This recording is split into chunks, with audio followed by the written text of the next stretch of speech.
Dyer wave. 3. Science comes out of medieval universities. This may be totally lost on modern people, but no, actually modern science comes out of universities. Guess where universities come from? Byzantium. What is the theology of Byzantium? Orthodoxy.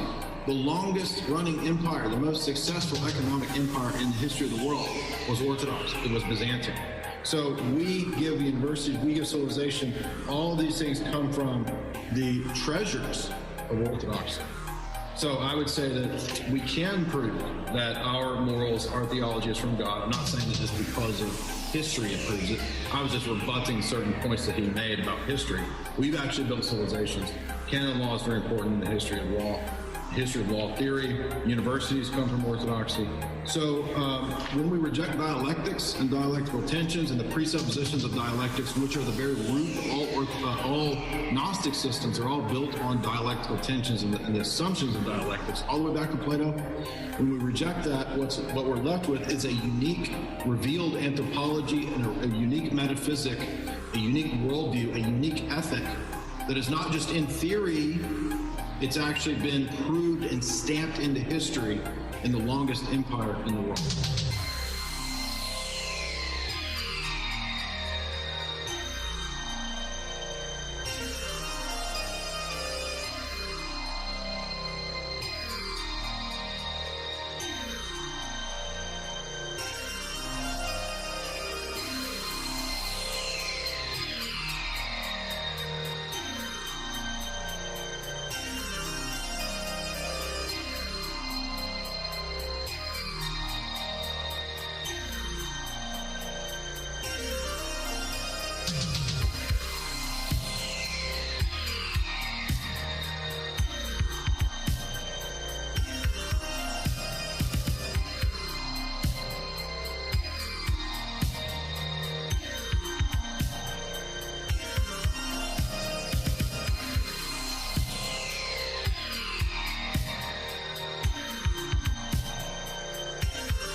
What's up?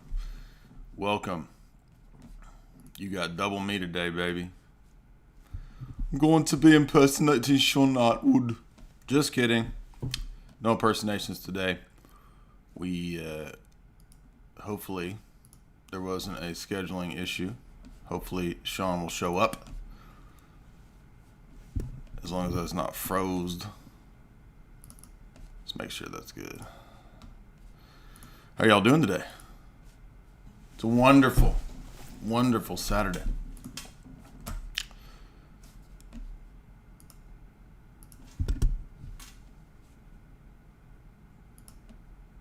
I took a lot of notes for this, so looking forward to this one.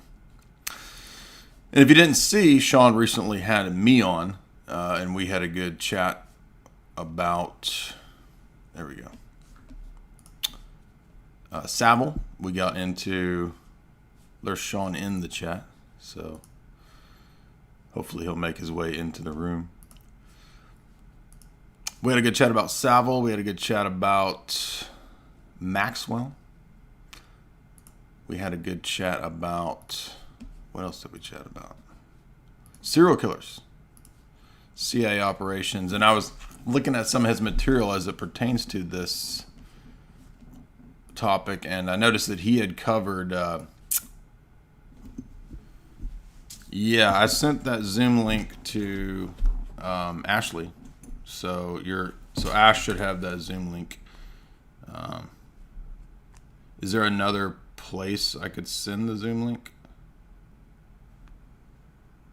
Okay, yeah, okay, I see you on Skype. Let me resend this to you.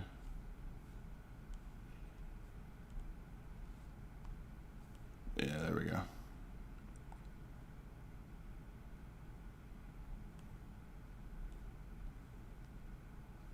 So there's the link on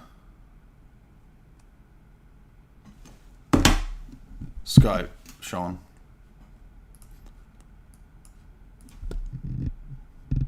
He's asleep in Indonesia. There you go. Hopefully that'll work.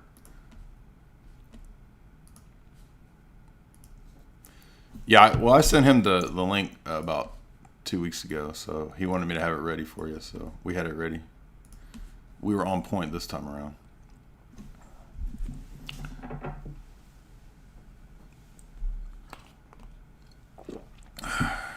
Oh, man. Apologies to the people who wanted to be at the Chicago event. We were supposed to have an event in Chicago. We're going to reschedule that because it just wasn't good timing. I had a lot of stuff going on soon. We got the big Montana event. So we'll just reschedule the Chicago event that we had planned. We'll reschedule the Chicago event for late summer. So, Shaun, how you doing? Hey, good evening, everybody. Awesome, you made it. So glad you're here. This is awesome. Let me just turn off your video. I'm hearing two of you. Hold on one sec. There we go. Hey, thanks for having me on, Jay. Yeah, dude, I was getting nervous. I was like, oh, man, he's not going to come.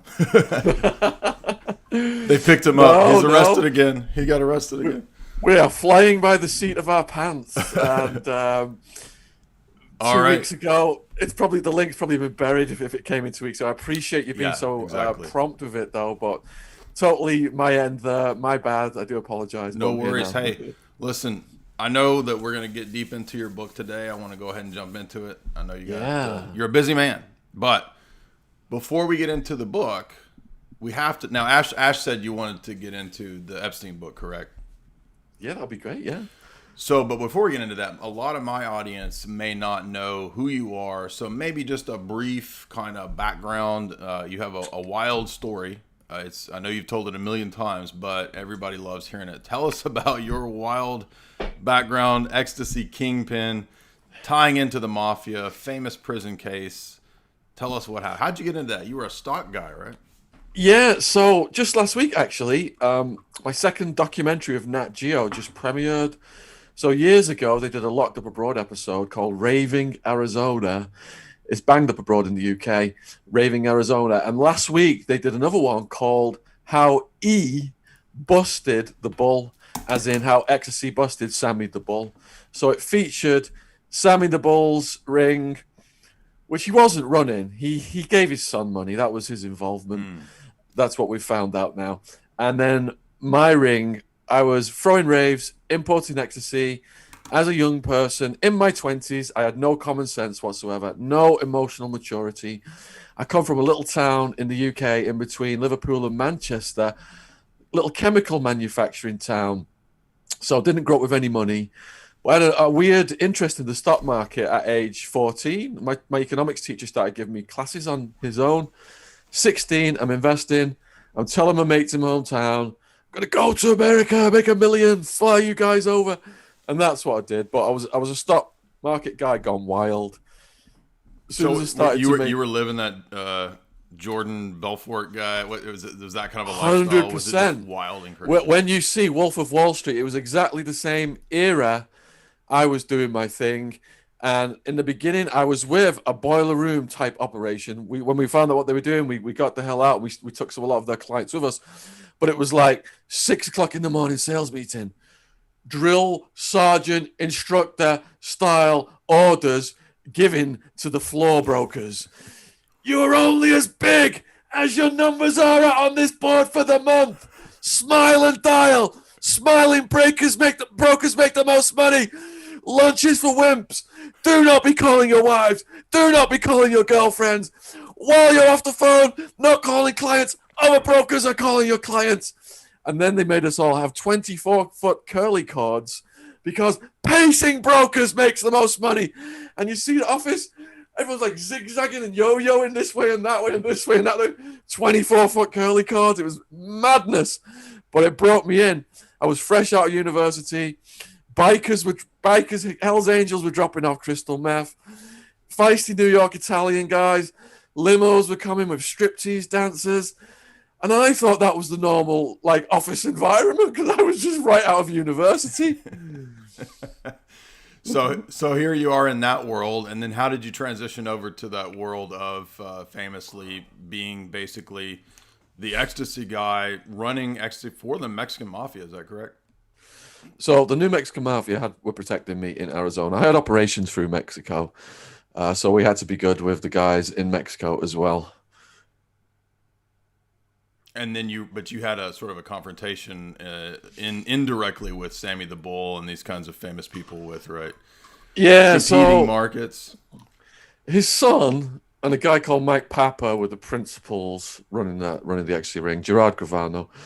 And Gerard told me, I think it was in Towers Jail, he'd got a call to go to a nightclub, and they spotted me. Someone had spotted me and then called it into him. So Carlo, they got all their weapons, jumped in the car, headed to the club. I was with Wildman, and he'd got in a situation, and we'd had to leave that club in a hurry. Wildman was my best friend from childhood, who later became like my bodyguard. He was a really big guy. He died last year, sadly. His photo is right here, and he does protect me now from above. After his funeral, all the people who were trying to take me down just started destroying each other. It was quite interesting to watch. But let me go back to the story. So we'd had to leave that club in a hurry. Gerard Gravano and his crew, who were going to kidnap me, hold me for hostage, and if they weren't paid, take me out to the desert. That's what he told me later on. Those guys had just missed us. So I thought on the drugs, I was living in a movie. I'm in my 20s. I've seen movies like Pulp Fiction, Tarantino style stuff, and misguidedly, with my decision-making processes scrambled by doing drugs for over 10 years, I thought I was above the law. I was living in a movie, didn't see the harm I was causing society until I got in the jail. After the SWAT team smashed my door down, got in the jail, saw the horror of what drug use led to. When I sobered up, I'm wondering how on earth am I alive? I was ashamed of putting people on the road of drug use. So now I work in drugs education. Before the pandemic, I was doing over 100 talks a year at schools and colleges across the UK, scaring the living daylights out of kids with the stories of the jail in Arizona in the hope they wouldn't get involved in drugs and crime. And that's a good transition over to the book. So a little bit of the background, and if you're interested in Shaun's background, he's done a bunch of really good interviews over on his channel. His channel is linked in the show description, as well as the book we're going to be talking about today. First question before we get to that is that I wondered as I was listening to a lot of your podcasts over the last couple of years was, when you were in the midst of this kind of youthful, wild, phase, did it ever start to dawn on you that, wait a minute, maybe the higher level elites are actually involved in the same, criminal types of operations? I mean, I know there's obviously a level that you saw in regard to probably local police being corrupt and this kind of stuff. But did it start becoming evident that there was higher level people that were kind of immune? So with hindsight, I should have paid off the authorities, but I was completely naive to CIA drug trafficking and that kind of thing, which I've written books on since and researched the hell out of with Barry Seal, etc. But I was aware that 9/11 was an inside job. That the thing that woke me up was the options trading, because I had an options license. So when I saw all these bets going through the days before 9/11 that the airlines were going to go down in the options market, bets that were 10 times daily value, then it was 20 to 50 times daily value, then blah, blah, blah. That is what made me realize the world was not as it seems. But it was when I was in the jail, someone started giving me David Icke books. And that's, when I started to wake up to the CIA drug trafficking and everything else, how it was one big network. All run by the Cheta Uri.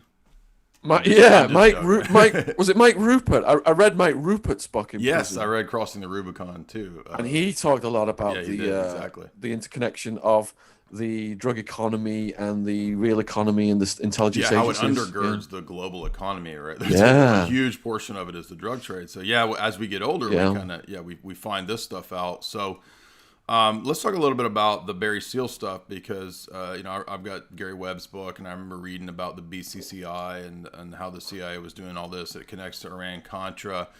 You kind of kick off when you discuss this book in interviews. You kind of kick off your book with how we're going to get from Barry Seal and the CIA drug trafficking over to Epstein. So how does that relate to this?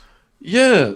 So I remember when I was speaking to Whitney Webb, and she was telling me the path that led her to Epstein, and I said to her, we arrived at the same place, but through a different avenue. So I went from deconstructing the prison system. I saw that it was human beings as commodities, warehoused 60 grand a year per person. And it was a tens of billions a year industry. And they were kicking down political contributions to both parties to keep the contracts rolling, which would go on to this day. Then I deconstructed the war on drugs. It was a natural progression from prisons to war on drugs, which led me to the Clinton crime family. And just studied a lot about the Clintons. He locked up a record amount of women, low-level drug users, hundreds of thousands. It had never happened before. This was all about filling the private prisons. And yet, when you look at Clinton's history, his brother, Roger, his half-brother, was arrested doing a cocaine deal. And during the arrest, he was recorded saying, some of it's for Bill. He's got a nose like a vacuum cleaner. So how can a guy who's a cokehead put so many people in prison? Well, that was just a fraction of what was going on in Arkansas at the time. How dare you speak in such a way? Have you ever heard me play the saxophone? Do you remember Freedom Fries? I don't know if were you in the U.S. Yeah. in the 90s when I he did that campaign for Freedom Fries. That. So in my book, American Made, it details how Bill Clinton provided the state security for the drug drops that Barry Seal was bringing in. And the CIA operation was run by George H.W. Bush with Oliver North underneath him, right. Felix Rodriguez as well.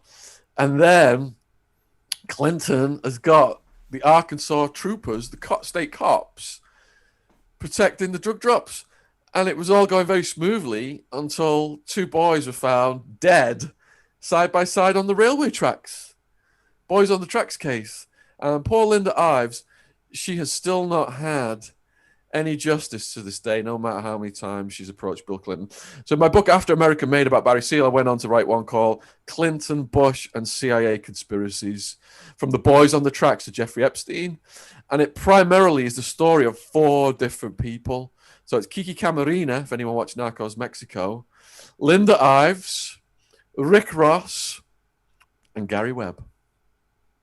Yeah, exactly. Wow. So on that note, one thing I noticed was that when you look at, you mentioning the cartels here, I had a friend who's a former Marine Corps intelligence guy, and he learned about all this back at the time. And he was saying that actually, we know about just a few of the drop sites like Mena, Arkansas, but he says actually that there was a bunch of these. So they would actually fly these into different cities, North Carolina, and that he says in the 80s, there was actually a really elaborate kind of network that included hotel chains along interstates and smaller chains, family-owned chains that were connected to local mafia. So it was this really vast, like, alternate realm of business, right? That people think that it's, there's bad guys running these things, but they don't realize that the system runs front businesses and under the radar businesses that are highly organized and highly specialized. And I think that's one thing that a lot of people just don't know about. And the same thing will apply not just to the drug trade, but to the compromise, sex trade, which gets into the Epstein stuff, correct? Absolutely. I mean, we went into Afghanistan to stop the opium production, and it's up over 1,000%, and it's hitting America perhaps the hardest. So what is really going on in the world? Military infrastructure is being used to transport it. Then you've got all these predatory corporations like, Blackwater, etc., providing security and logistics. And this is all, it's taxpayer funded, but a certain clique of people are just sucking the life out of the taxpayers while making themselves wealthier and wealthier. And drugs is the most profitable industry in the world because of drug laws. I've written multiple books about Escobar. He could source a kilo of coca paste out of Peru or Bolivia for $60 in 1970s when he was getting started, and because of drug laws, he could sell it a kilo of coke for $60,000. So drug laws made worthless plants more valuable than gold, and it's been the biggest profit opportunity in the history of the world for criminals, including intelligence operations. And that's why the world gets flooded with more drugs every year, stronger, more prolific, cheaper, and it's going to get so bad that then it may finally get reversed. Because I was speaking to a psychiatrist out of Canada a couple of weeks ago, and he said because of the deaths caused by fentanyl, he wished they could go back to the good old days of heroin. Yeah, and a lot of people don't know that that's also part of warfare. You can actually do these kinds of things at an even higher level to basically, I mean, everybody knows about this from the opium wars, and that kind of stuff still goes on with people using drugs as a means of social engineering foreign takedown operations. So when you were talking about BCCI and the terror net and how that funded other terror networks as a kind of a front bank that the CIA was using, one thing that people don't know is that they'll create fronts to fund black operations, and the reason that they want liquid money is that that's harder to trace. And so to do black ops, you need hidden under the cover sources of money, and that will tie into what was going on in MENA, because the drug selling at that time, that was partly going to fund the Contras and the Reagan Cold War type stuff.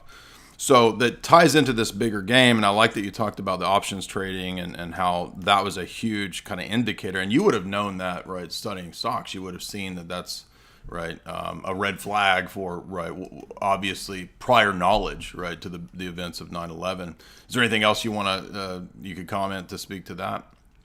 Yeah, so it was on the news. All these trades came in, betting the airlines are going to come down, and it was news headlines. And the clip is on YouTube somewhere, and the guy's like, "It's gonna be traced to the terrorists. The only way that these trades could have come in was the terrorists, and we'll bring these guys to justice." Then it completely disappears out the news. So years later, I'm in the jail, Maricopa County Jail, and I'm reading the David Icke book about 9/11. I think it was Alice in Wonderland, and those trades were traced to ex-CIA run investment bank. There's loads of information about it online now by other researchers. And anybody who had anything to do with those trades was deputized. So the feds came to you, interviewed you, and said, if you ever say anything about this to anyone in the rest of your life, you are going to prison. Yeah. And one of the guys in the chat has just called me out on the Pablo Escobar Coke thing I just said. Let me just offer a correction there. So I said in the 1970s, when Pablo was getting started, cocaine was going for $60,000 a kilo on the streets of America because of drug laws. Yes, Escobar later on, as the entity got bigger, the price came down, and he wholesaled it at much lower prices. But when I specified that when he started, that's what it was, and the profit margin is astronomical. So it doesn't matter if you arrest Escobar, Cali, Chapo. The drugs will always flow one way, and the money will always flow the other. It is an unstoppable flowing force that corrupts every profession it comes into contact with. And the government knows from alcohol prohibition that doesn't work. It causes chaos. Yeah. So everything from hundreds of thousands dead in Mexico to knife crime in London right now all revolves around drug laws, the majority of it. The government knows this, but they don't stop it because they've learned to profit from it. Yeah, the mobsters didn't want, back at the time of Prohibition, they didn't want it to be legalized, although they foresaw it coming, and that's what actually made a lot of the organized crime in the U.S. move from liquor running to drugs and other sources of income, because they foresaw that eventually it would be decriminalized and they would lose a lot of profits. So as we move over into Epstein, which is this book, and you have an idea of who you think was kind of in the background of this whole situation and who might have been responsible. And you talk about two conspiracies, but before we get to that, one question I had that a lot of people have brought up kind of in passing was this story that came out about Bill Gates and having ties to Epstein, and there was this sort of farm where perhaps he might have been involved in baby breeding. Had you heard this story? Yeah, so it seems that Epstein wanted to immortalize himself, Yeah. and there were various stages of this baby breeding program. It never took off. I believe that Virginia, excuse me, frog in the throat. Virginia was solicited to have a baby and offered substantial amount of money. They wanted her to sign papers over, so legally Epstein had control. Maxwell was involved in the brokering of this deal, and she fled, didn't she? When she was in Thailand, she met a man. She got married. She got as far away on the planet as she could from the super predators. So she dodged the inception of the baby making program. Yeah. And that is interesting because if you studied or looked into the John of God cult, there was seemed to be a similar pattern there, and a lot of the same elites that we saw Epstein connected to had this pattern, the same pattern connections to the John of God cult, and that had ties to the Nexium cult.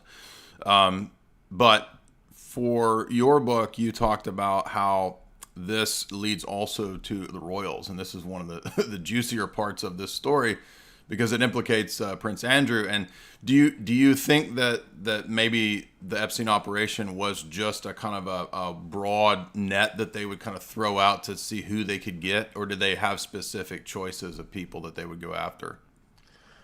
I think that this has been going on for years, and according to my interview with Ari Ben Menashe and other intelligence insiders, it's still going on to this day. Yeah, So exactly. this is just one little fraction of the octopus of global control, as Charlie Robinson calls it, and the enforcement arm of that is the intelligence agencies. So how diabolical do you have to be to maintain world domination or to try and rise up in that struggle against other powers? Ari Ben Menashe said certain countries, I won't say names, I don't want to get your channel in trouble, certain countries have a proclivity for that with kids, whereby they have no qualms. It is justified on national security grounds. Kids are, they're just sacrificed, basically. Their mental health, their futures are sacrificed on the altar of national security. And no matter how diabolical and evil the things that then happen with those kids are, it's justified to get that footage so they can blackmail those people to broker those deals Yeah. and to try and shape world politics. Exactly, and this is not unprecedented in modern cases. If everybody knows about the Franklin cover up, I mean, this is basically what Craig Spence was doing, and that was the GOP back in the '80s, and he was doing it with boys, right? Even younger people than we've heard about in terms of Prince Andrew. So, and I'm not trying to make light of the Prince Andrew situation with Virginia, but I mean, we hear a lot of stories, especially with the case with Savile, that it's even younger and even worse stuff than what we're talking about, even perhaps SNUFF type films, and that being another black market. So, can you give us a rundown of like how is it two conspiracies in your view in regard to Epstein? Like, what are the two conspiracies that you talk about in terms of who might have been behind this? Okay.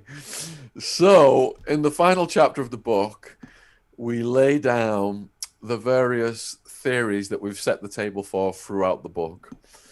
Now, if you look at the actual instruments of his death, I think that Tartaglione probably had a role because there was the almost murder of him a couple of weeks before he actually died.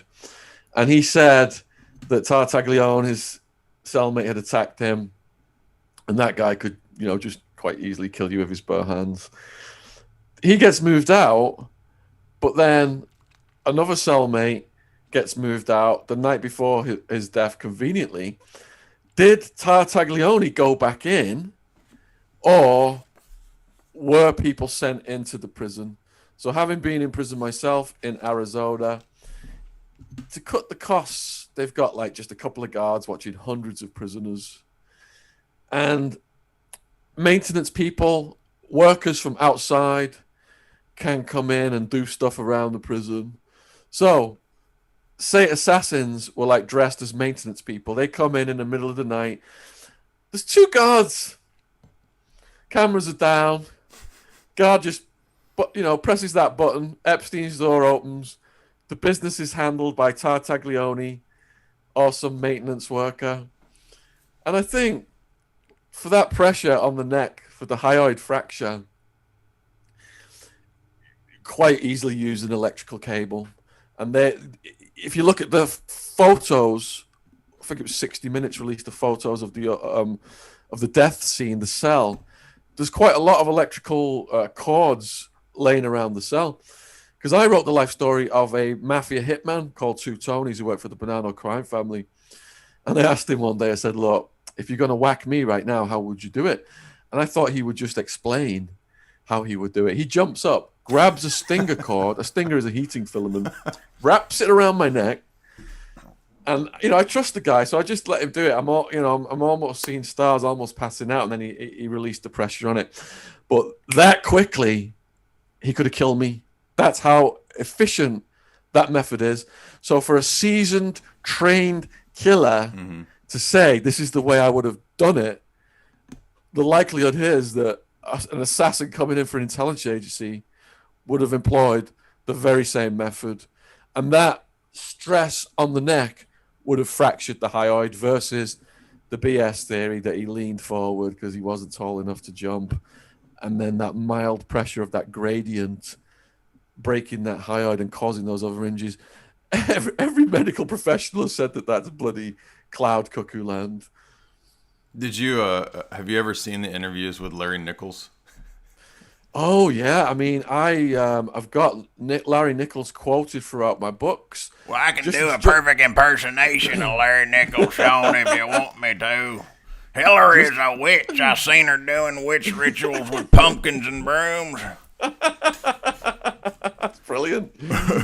So Larry Nichols said when he was working for ADVA, Arkansas Development Finance Authority, there was up to $100 million a month being washed in cocaine proceeds, which Bill Clinton had started. And to get a loan from them that you never had to pay back, you had to pay Rose Law Firm $5,000. And actually, I didn't answer your earlier question. It was when Barry Seal got assassinated. His dream was crushed of having Southern Air Transport over Mexico. That was his dream. Him and Terry Reid. He wanted to set Southern Air Transport over Mexico. So he got killed. Terry Reid saw all the insider CIA drug trafficking. He got persecuted quite heavily, wrote the book Compromise. Brilliant book. I urge people to read it. And then the CIA was investigated for drug trafficking. Mm-hmm. And when that report came out, Southern Air Transport, the front company, filed bankruptcy. So it had been moved to Ohio, is it, where Wexner and Epstein moved it to. So that brought me to Epstein and Wexner, was this Southern Air Transport thing with Barry Seal. Yeah, I remember Daniel Hopsiger, shout out to him, because he mailed me signed copies of his Barry Seal book. And I'm curious what you think about Barry Seal. If you watch the Tom Cruise movie, it kind of leaves it a little bit open, like, oh, it was some cartel hitman, or was it rather probably a Bush, Clinton sort of crime syndicate operation to all right, clear so up? Barry Seal's son has been in touch with me. Oh. And he's really commended me and gave me a quote for the book. And the conclusion is that George H.W. Bush wanted Barry Seal to go, and he knew way too much. And to get rid of him, knowing that there was a hit on him from the Colombians, they had a federal judge order him to stay at a Salvation Army halfway house with a public address. And they had a federal judge ordered him. He couldn't have his guns and he couldn't have bodyguards. And there was a person in the courtroom the day all that came down, reporting right back to Jorge Ochoa, Pablo Escobar's business partner, one of the principals of the Medellin cartel. Mm-hmm. So by stripping his protection and putting him in a public space, they enabled his assassination because there is a world where criminals, and government coexist, just like they had the Gambino crime family distributing that cocaine for them that they were bringing in to Arkansas. There's a place where these guys coexist, and the intelligence agencies often get the criminal underworld people to do their dirty work. Yes. So you asked me what happened to Epstein. I believe he was taken out in that murky world where crime and government coexist.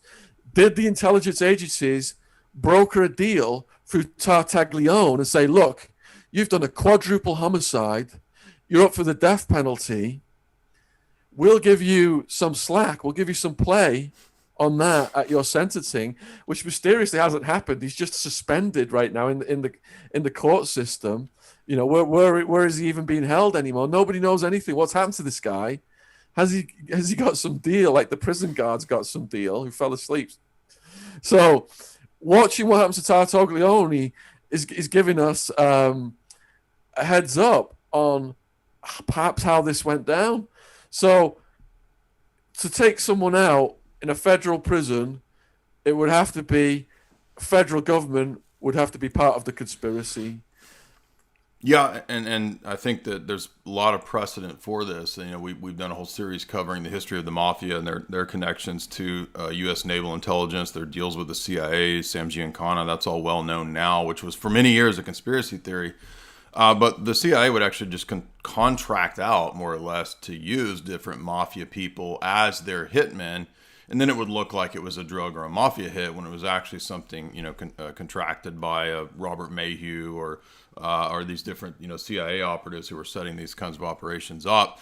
And it seems very plausible that the same type of, you know, situation would go on here. Since Epstein would be such a high-profile person, there would be so much blackmail. You know, the black book lists everybody from Chris Tucker to David Copperfield to you know, Mick Jagger to I think you said even David Rockefeller. And by the way, a lot of people don't know that Arkansas is where the Rockefellers come out of, and it wasn't accidental that Bill Clinton went out to become governor and then president. You can find old CFR Trilateral Commission interviews and broadcasts where David Rockefeller is up there saying, "My choice is, of course, Bill Clinton. He'll make a great president one day." Literally saying that, you know, it's David Rockefeller that's calling the shots as to who will be the next president. So there's an important connection, right, to the Dixie Mafia, to the South, to the Rockefeller family that a lot of people aren't aware of when it comes to, you know, this power structure. Yeah, Clinton's test was, would he play ball with the CIA coke operation being run by the Bush crime family? And he was all in. So for that, he was given the White House. And all the people who protected that smuggling operation from Clinton's camp all got promotions for him when he was working in the White House. That's how it works. It's just one big crime network, like the Gambinos and the Bonanos. They should have their own mafia council, the Bush and Clinton crime families. Yeah, well, it does evoke that scene in Godfather, right, where Don Corleone and all the other Dons are around, and he says, "We're not going to sell the drugs. We're not going to sell drugs." And meanwhile, all the other mobsters are like, "Why are we not going to sell drugs? Because there's more money in drugs than anything else," right? And that's what happened in the history of the mafia, right? So I'm curious to know about, you know, you had time in the prison scene, so you know how prisons work. You know how it's its own little kind of smaller microcosm economy and all that, and everything's segregated into these different groups. And how plausible is it that the cameras would just malfunction? I mean, isn't this kind of ridiculous? Okay. In regard to Epstein, that jail, I believe, was started in the 1970s, and there is no record in the entire history of the jail of two guards falling asleep at the same time, as well as happening at the same time as the cameras going down. Probabilistically, it is ludicrous. It's I mean, they know we know. That's the thing. And they've got the balls to do it to Maxwell as well, I believe. But I don't think they're going to allow her to go to trial because there's too much at stake. She represents now, she's the embodiment now of the risk that Epstein presented to them if he were to go to trial, if he were to start singing like a canary. Once certain people are named in the court and it's documented, government agencies have to take action. And there's so much information she has on these people. She could seriously cause major damage.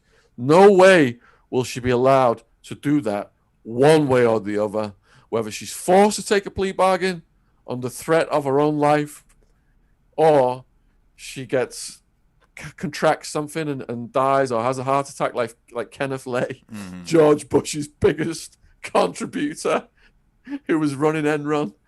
I said to my friend at the time, he's never going to get his day in court. Bam! Heart attack, I think it was. Wow. He's gone like that. Well, it looks like, yeah, a lot of people are kind of being taken care of, you could say. I don't know what your view of John McAfee is. Would you care to comment what you think might be going on there, or do you have any idea or suspicion? You know what? I've not really looked into that. I have researched the Robert Maxwell assassination, and I think the same apparatus that suicided Epstein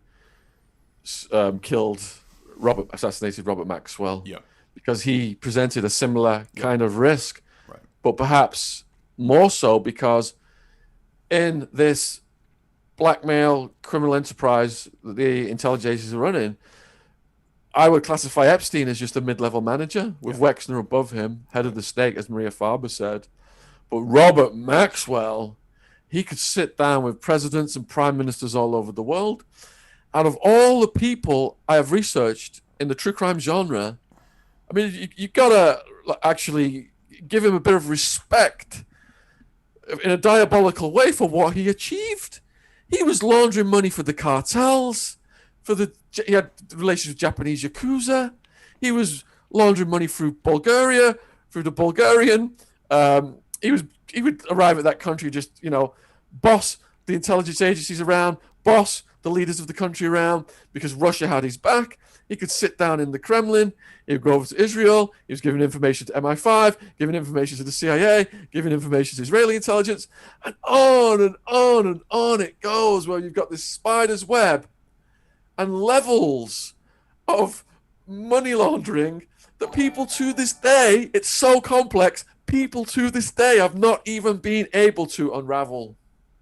Yeah, one of my friends who's an analyst had sent you his interview. He translated the KGB colonel's diaries about Maxwell, and that shed a whole lot of light on Maxwell being literally a super spy, playing both sides in the Cold War, and just showing how the Cold War itself was kind of this big kind of psyop at a certain level to, I believe, move the world into kind of a globalist third way structure, which is what we're moving into now. Blair and people like that back at the time of Clinton were talking about pushing this third way. That's a different topic, but you've got Blair in the logs, you've got Mick Jagger, you've got Kissinger coming up in those logs. I'm wondering, were they blackmailed, or were they just part of this operation? I mean, this is so obvious to me that this is like an intelligence connected thing, that Epstein had to kind of be doing a compromise, not for himself or for one person, but for probably even maybe contracted out to blackmail, right? Like, oh, hey, CIA wants you to do this, FBI wants you to do this, other intelligence agencies want you to do this. Do you think that's the case? Or is it one big thing like that's directing this, or is he like a contracted out kind of compromiser? All right, so what we saw with the massive scale of what Epstein and Maxwell did is a product of the fusion of two psychopathic narcissists. So the Maxwells had a slew of kids. Some of them died young. The family was beset by tragedy. Some of them went on to do some very Machiavellian things in the business world with software and technology, like the sisters. So Robert Maxwell, super predator psychopath, This guy treated everybody like dirt. He wiped his behind on towels and would just throw them on the floor for other people to pick up, coated in crap. This is the mindset of that man. And who was his favorite out of the litter? Ghislaine Maxwell. That's why he named the yacht after her. So what does that tell you about her characteristics? Yeah. She was groomed into his world. Right. As another one of these, I believe, psychopathic, tough, we must get secrets off people at all costs mentality kind of people. According to Adi Ben-Meneshi, Maxwell, Ghislaine, and Epstein met way below the mainstream media has led us to believe. And Maxwell was trying to bring Epstein into the fold. Ari Ben-Meneshi wasn't very impressed by Epstein. And like we said earlier, he only became a mid-level manager in the operation. So if you look at the global scale of what Robert Maxwell did, the spider web that is still so complex we can't unravel it, imagine imparting that information to your favorite child and what they would then go on in life to do with that. So she brought the contacts to the table. Most of those contacts in the Black Book are Ghislaine Maxwell's. You could actually say that it is her Black Book. Later on, as she's bringing the girls in and all that kind of stuff, they're all in there as well. And then there's the more local connections. But he was the money Epstein, wasn't he? And then she's got the connection. She's a British socialite. She's gone to all these parties frequented by the higher classes, and she's got all these connections from royalty. You can, sit on the throne with her, to pop stars like Mick Jagger, to the politicians. Then along comes Epstein with his money, and you've got the fusion of these two narcissistic psychopaths that take it to the next level. So I believe the ultimate loyalty was to the country that Robert Maxwell had his ultimate loyalty to, where he was buried. But they were such shark-like characters, you could see them, doing whatever schemes and scams they could for their own benefit with whomever would pay them. And plausibly then also still being offed by what you're serving, right? I mean, at least as far as we know, Maxwell was assassinated probably by the same people too, right? I'm talking about the father. Absolutely. Robert was assassinated, right? It's history repeating itself. And if people can get their hands on the assassination of Robert Maxwell, there are so many lessons to be learned, because while you're all good with these people doing these diabolical deeds, they will protect you. And if you get busted and they can get you out of the legal system and keep you operating, they will do it. But there becomes a turning point when you become an absolute liability to them and the public is cottoned on to what you're up to, then you've got to go. Yeah. One way or the other, you've got to go. The sooner the better, because loose lips, dead lips do not sink ships. Right. Yeah, well, one thing we cover a lot on this channel is how a lot of this stuff pops up in pop culture and movies, even to surprising degrees of accuracy. And I just watched a spy movie that I'm embarrassed to say I put off for too long to watch. I don't know if you've ever seen Luc Besson's movie La Femme Nikita, but it's one of the best spy movies I've ever seen.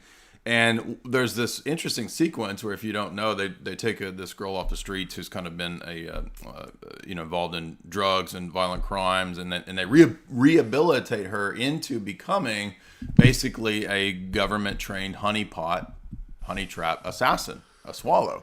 And so she becomes this operative. She has to seduce people and basically kill people at the government's will, but what's interesting is that there's this character who's this older sort of madam woman who I think she's like a fashion consultant or something for her day job, but then she has this access to the underground base that she comes in at night basically for 3 years to train Nikita as a sex operative. And I was just thinking that reminds me of like a Ghislaine type of operation, right? Where she's on the side, she's doing all this, she's basically training at what people call in the conspiracy world a sex kitten. Yeah, people like that, movie characters, are based on real life, such as the Robert Maxwell family. Definitely. I love that movie. I watched it a long time ago. And yeah, it gives a lot of insight to what is really going on in the world. Yeah, speaking of movies, also the put options. When I went back and watched Casino Royale recently. There's this sequence in the film that has to do with an airline that's going to be bombed by the TERROR campaign, the secret terror network that's run by the Shifra, and it actually mentioned in the script that people noticed through trading, right? The airline flight that's going to get bombed. I'm trying to remember the plot, but the airline flight that's going to be bombed, people had foreknowledge and they were trading the options, but ahead of time because they knew this would affect the price. And so it always made me wonder, like, did whoever wrote, Casino Royale, they must have known about what had happened on the Big Nine event. But I want to remind everybody, be sure and click like and share. Also, click subscribe, hit the notifications, and we also have super chats. Of course, there's no super chats in the classic way, but you can use Streamlabs. We've got a couple super chats here, and I'll read some more of those here in a minute for Shaun. But if you want to ask, just do it via super chat, and we'll reply to those. Now, in this book, you got into that you think that there's different. You think that Prince Andrew and the Clinton cabal might be the number one suspects. Is there other operations or other people that you think might come to the fore in this if Ghislaine is not put to death in prison? And will she be put to death in prison? Will she be Arkancided? So when Jeffrey was Epsteined, I did a video and I said, look out who protests their innocence the most. And what do we get? We got this statement from Clinton downplaying how many times he flew on a certain plane. And then we got Prince Andrew categorically and emphatically denying anything to do with anything. It was a straightforward shooting weekend, etc. So, thou doth protesteth too much.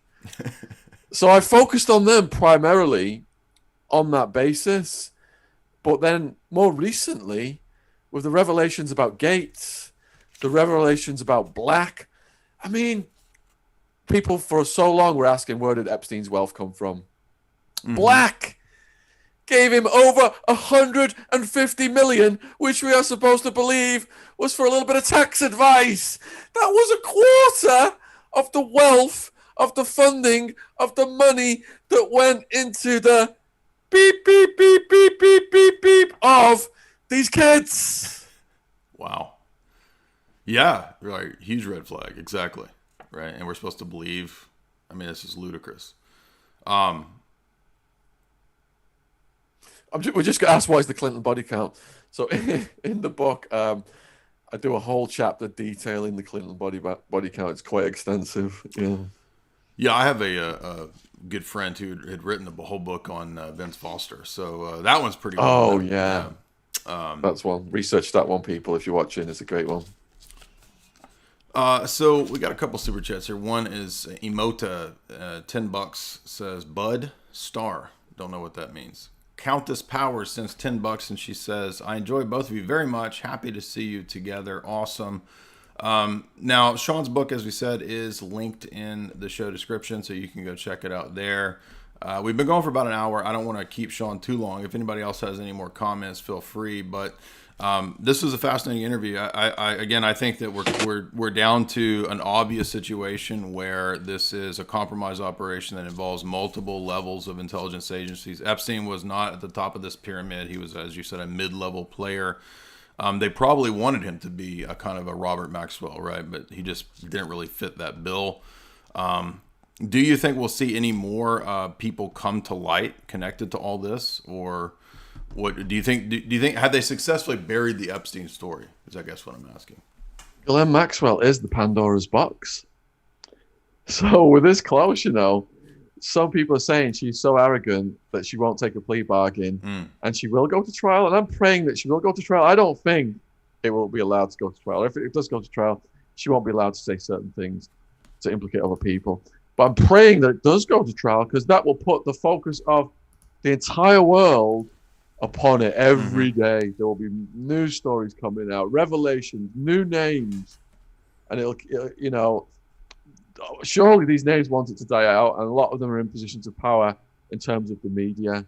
And talking about that, Jay, I think most of your interviews that you've done on my channel are now on this device, because I am no longer allowed to broadcast this kind of content in the way I've been able to broadcast it in the past. I appreciate, all of the stuff you've told us on the channel, but the guidelines have been tightened. They are now retroactive. And even if you delete videos, they can strike you. So to comply, we have had to make a lot of changes on the channel. We've come under huge attacks since covering the Epstein case. They have gone bonkers in the past couple of months, to the point where I woke up the other day, just last week actually, and the police had been called to my podcast studio because so many death threats were coming in. So I was running a prison channel for years. The Epstein story came onto the channel because someone asked me, look, this guy's in prison now, what will happen to him? And I put that video out saying he would be suicided. And that's what led me onto the Epstein case. But when you look at the horror of what happens to these kids, it's something you can't forget and you can't turn away from. And you want to go after it fervently to try and make positive changes in the world.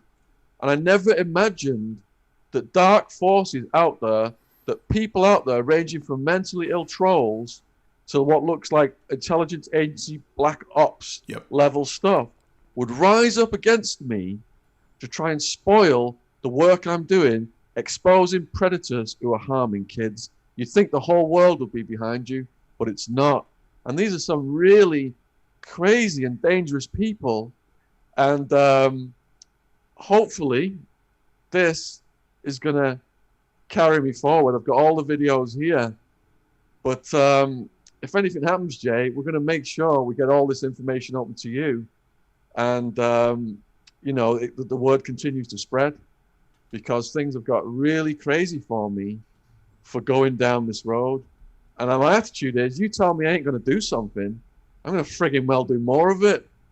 But I've got to be very careful on the main channel what I say, because the guidelines now are tightened so much, they can get you taken down like that. Yeah.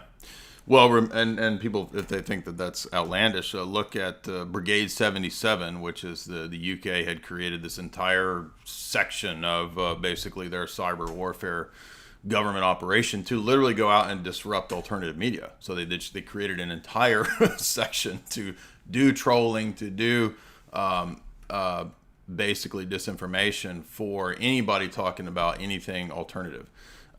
From the Kufid nonsense to stuff David Icke talks about, to anything, the stuff we're talking about, you can easily see that they are intending to disrupt. Cass Sunstein talked about cognitive infiltration, which is to flood the domain of the alternative media with fake conspiracies, nudging, all this kind of stuff. So that's a very real thing that they do to try to destroy people's channels, to destroy people's reputations. Every day they're saying that I'm a Satanist, and there's all these trolls that put out this nonsense. I know where that's coming from. That's coming from the traditional Catholic world, because we talk a lot about the Roman Catholic networks and the degenerates in the world of Rome and the papacy. So naturally, all these traditional Catholics come out and they spread all this nonsense about me. And I was thinking about that today. Like, isn't it interesting that you come on, people, we talk about the cases, we talk about the research, the information, and then people come and all they want to do is talk about your personal life. Which, like, what does that have to do with the objective facts that we're talking about, right? Nobody's perfect. Everybody's done things wrong. Who cares about somebody's personal life in terms of the objective information that we're talking about? And most of the time it's innocuous stuff anyway. Like somebody found a picture of me years ago next to an inverted cross, which we thought was a joke because we were at this it was like a set piece on a ridiculous Gothic set, and we took a picture next to it because we thought it was funny. So that turns into he's a secret Satanist because he's in this photo next to this, cheesy B set, right? So anyway, that's just what happens on the internet. And when you have a successful channel like Shaun has, you get these people that are just obsessive and sort of psychotic. So you're over the target. That's why. And these people are either working for the pedophiles or have no qualms working for the pedophiles. And they need to ask themselves, what would you do if something like this happened to your kids? Are you one of them? Are you participating in that activity? Or are you enabling that activity? How can you live with yourself? How can you sleep at night? How is the future of this world not going to be good unless kids are protected? You would think the whole world would support that. But there are so many sickos out there.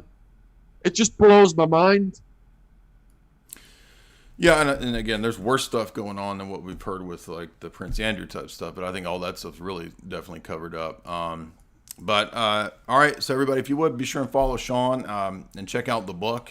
Check out he's got a bunch of other books. In fact, I was looking on the Amazon. There was like, wow, you've got this massive library that you've already put out. Is there other key books on there that you think people should? I mean, obviously all of them are relevant, but what's in the works? Like, what's the next thing that you got coming? So I've written 15 books. I've written a War on Drugs series of books, which led to the Epstein stuff. I think people watching this show will be most interested in this one. It's only just this week gone worldwide, available on Amazon in all three formats: audio, ebook, and Kindle, paperback. I'll just read what it says on the back. Virginia alleged that Epstein ordered her to have sex with Prince Andrew 3 times, including in an orgy on the pedo island, which included underage European girls. On the Lolita Express, Bill Clinton was photographed with Epstein's sex slaves. After Epstein was suicided, both men denied any knowledge of his claims.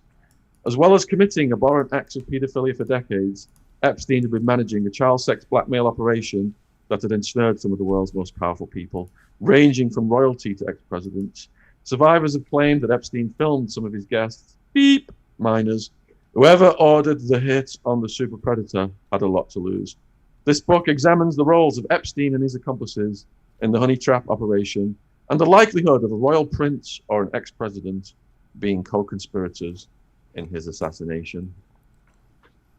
Well, there you go. You heard it. Thank you, everybody, for this show. We appreciate all the chatters. We appreciate the super chats. And be sure and subscribe to Shaun. And everybody try to support him if they can. And Shaun, thank you so much. Great interview. Wow. Jay, it's a real privilege to be on your channel. You've supported me over the years. You've been on my channel multiple times. You're just one of these people who's like a true spiritual warrior. Your authenticity shines. It's resonating with all the people watching right now. And it's just so great to do collaborations with you. And I really appreciate the opportunity to come on and be on your channel. And it's great seeing it grow. Ditto, man, absolutely. And by the way, Shaun and I did a recent interview, which you can see some clips from. But if you subscribe, it's on your Patreon, right? If people want to see that full interview that we did about organized crime, serial killers, the mafia, and all that, you can go check it out. It was on the channel, I think, some of it, but I think we had to take some of it down. But by all means, I could send it to you to put it on your channel if you want. No, that's cool. I mean, I put up the clips that you put out, so that's good Okay, enough. cool. All right. Yeah. Thank you, Shaun. Everybody have a excellent